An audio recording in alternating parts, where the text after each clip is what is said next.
Hello, hi. Thank you for joining us in our and her voices. Thank you for being with us today. You are a student at the Society Department, and we are actually colleagues. Yeah, and yeah, I wanted to make you some questions about classism and also because you are doing your dissertation on prisons and neurodivergency, I was interested on some of that. So I wanted to start asking you, could you share with us a little bit of your experiences, knowledge, background that have shaped your understanding of how classism works, academically and personally maybe? Yeah, like I grew up in an area with so my parents are working class, but the area I grew up in was quite middle class, and a lot of the kids at my school had the latest you know like thing that was out, and in terms of what I had, clothes were hand me downs, and then I didn't have the latest kind of trends and stuff, and so I got bullied a lot for that. So I definitely experienced classism in my actual school and my day-to-day life, and so yeah, I definitely think that affected me. And then on the flip side, my sister went to a grammar school, so she went to a school where they were selected based on their academic potential, but I quickly realised it's not kind of necessarily completely due to that. A lot of the parents would move their kids to the catchment area of a grammar school. Instead of paying private fees, they would go to the selective school, whereas it should be based on who's academically the best. But the kids were coached to do the exam, and then they get into the school, and then grammar schools, which should be for everyone, becomes a rigged system. And my sister, some of her friends, they were all lovely, but some of the kids at the school were so bitchy and so stuck up because they were from really rich backgrounds, but their parents wanted to save a bit of money, so sent them to the school. So it kind of just the differences in the people that were actually naturally smart and the people that were trained to be smart and had tutors to help with them. It was kind of you could really see who should be there and who's kind of rigged the system. So I think in terms of those are two really distinct experiences, but I think they were my first kind of experiences with classism. And also my mum was very political, so growing up we watched the news, we had family discussions and stuff, and I learned a lot about classism through her, and obviously a hatred for Thatcher, Margaret Thatcher in this country, and the Conservatives and all of that was a big thing about how they classes had kind of gone away, less important, and then Margaret Thatcher came in and kind of reinforced the idea of classes and stuff, and certain people getting certain things because they had connections or whatever, and it was not necessarily about their talent, but Thatcher made us believe that it was everything was about how hard we worked, but it's not actually the truth, and she made things worse, I guess. So yeah, I think those are my experiences with classism. When we talk about Margaret Thatcher, we talk about a context of a UK or an England at least of that's been industrialized and is the beginning of it's I don't know if the beginning, but liberalism in England is raising all the ideology. Yeah. One important factor that you mentioned is about this idea of meritocracy, of this very liberal idea of you get what you work for, and the more you work, blah, blah, blah. Which, in the other side of the coin, it also entangles that whoever is poor is because they didn't work enough, because they're lazy, because and they deserve that poverty based on that, on their efforts. Do you think there are any similitudes or differences of that context and our current situation today in England? In terms of back in when Margaret Thatcher was around and now? In terms of opportunities or mentality or I anything? think there's the belief that there are more opportunities, but in fact there are actually probably the same level of opportunities as, I think it's just like with social media and the internet, we open to the idea of like, it is like a true meritocracy, like look at this person, they've gone on TikTok and they've made themselves TikTok famous, or they've done this and that, but actually it's just as unmeritocratic as it's ever been, but it's just we are open to it more.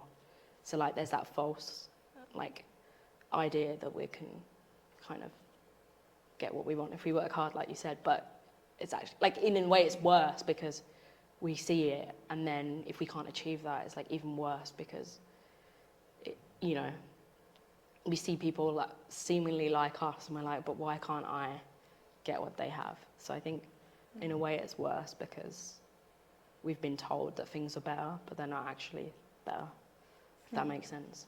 Yeah, Yeah. it does.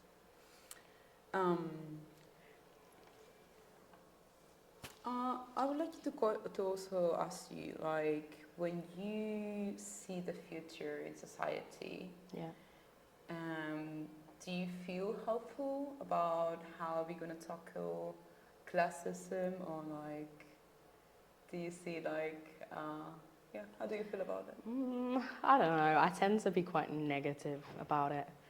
I don't know, like the world in general. I think it's getting worse because there's the gap like between rich and poor seems to be getting even more because there's more money. I don't know, there's more money, but then with more money that means that that's more likely to be kept by the very super rich. I think it's like, in a way it's actually got worse. And I don't know, everyone thinks that it's going to get better, but I don't know. Especially with climate change and stuff like that, resources are going to come ever more scarce. So yeah, I'm not very hopeful about the future. I think classism and that is going to be worse, I guess, because yeah, there's just going to be more pressures. So yeah, quite pessimistic. Yeah, it's hard to be hopeful when we live in times where our generations actually have worse opportunities than our parents did. Yeah. Yeah. And I also wanted to ask you more focus on your dissertation, and could you talk to us a little bit about what are you doing, what are you looking at? Yeah, so I'm basically studying whether prisons provide appropriate accommodations for people who have neurodivergency. So that could be any kind of, like basically their brain's different to like other people. They have different abilities to other people. Like the main ones are ADHD and autism, but there are other ones. And it's whether those different provisions, like the way they are in prison is being like provided for. And the research shows not really. Like prisoners are not really having, they're not really getting the accommodations they need. Prison's a very stressful place. You know, like some of them are put under solitary confinement or they're kept inside all day, especially for someone with ADHD. That's like a big thing, not being able to like go and expend their energy or move around or have that, and then just to feel like kept in. But also like the fact that the people who are actually in prison for a start, like a lot of people end up just sort of in the wrong kind of crowd, misunderstanding like what they're going out to do, like in a gang or whatever, because of that neurodivergency. Like they don't understand the rules and norms of society like the rest of the population do, and so they then get caught up in that.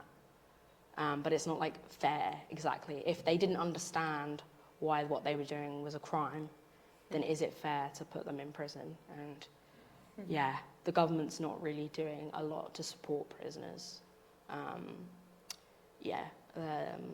They're sort of, I don't know, it's just not there, like, you know, providing that mental health support or the support of like even having people in the prison understand that they have a neurodivergence.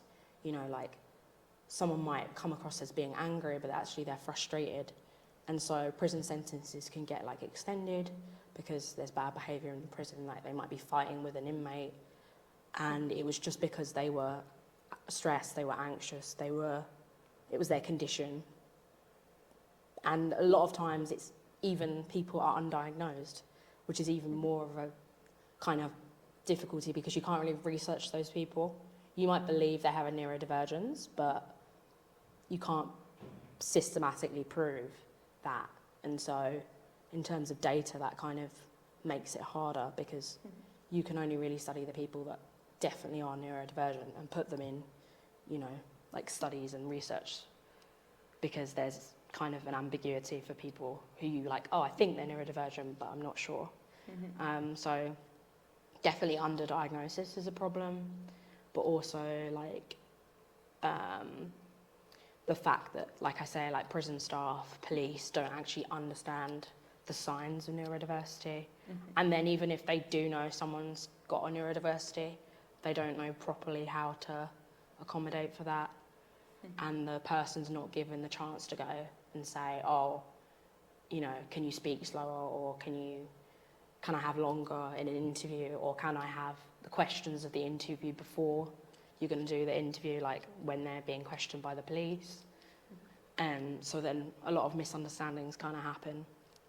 You know, like I say, they might seem like they're angry or they're kind of being like, you know, with the police, like very like standoffish, but it's actually because they feel threatened and they don't fully understand the situation that they're in, or why they're being sort of like charged for something, or they just misunderstand the terminology. So yeah, there's a lot of complications around the neurodivergency in the criminal justice system as a whole, but also in prisons, just that there just isn't the funding to support the prisoners. So yeah, it's not great. In terms of my writings, when I say, is there provision? The answer is no, there's not provision. There's a long way to go for people that have ADHD, autism, other conditions to be supported in prisons. And do you think the classism manifests in any forms when it comes to treatment of people, neurodivergent people in prisons? Yeah, I definitely think so. I think middle class families can obviously afford to go and get a diagnosis if they believe their kid, you know, has ADHD, autism, any other neurodivergence, whereas, you know, a family, you know, a single mum who's got a load of kids and one of her kids is seemingly acting up, she can't give him any extra sort of support. She's got to feed all her kids, make sure all her kids are kind of looked after. And so that will often get sort of ignored, and she'll just think, oh, my kid's just naughty, or not being naughty because they're stressed or because we don't have money, when actually it's because the kid maybe has autism or something. And so the kid's more likely to act out, maybe get in with the wrong crowd, get in trouble at school, maybe get excluded. I mean, the prison pipeline from like exclusions to prison is like there's a huge connection between, if you're excluded, you're much more likely to end up in prison later in life. And so, yeah, if you're a lower class person, you simply can't afford to get that diagnosis. And the NHS is stretched as well. Like, it takes years to get a diagnosis in the NHS. Whereas middle class people, they can afford that. They can indulge in their kids' interests. They can, you know, pay for lessons like dance lessons or music lessons or whatever that will help the kid channel their neurodivergence in a creative way, or like in a way that will calm them. Whereas, like I say, a lower class family or single mum can't do that. So yeah, it definitely takes, you know, there's kind of a hierarchy in that sense of like, you know, if you're born into a middle class family and you're neurodivergent, you're much likely to do better off. And you're already at a disadvantage anyway for having that neurodivergence, because you're having to operate in a society that doesn't support people. You know, it's made for normal people, like it's not made for people that have other differences. So yeah, definitely there's a big difference between experiences based on class, I'd say. Yeah. Well, thank you very much. Thank you. You very much for coming with us and talking to us. So yeah, lovely to having you. Thank you. Thank you.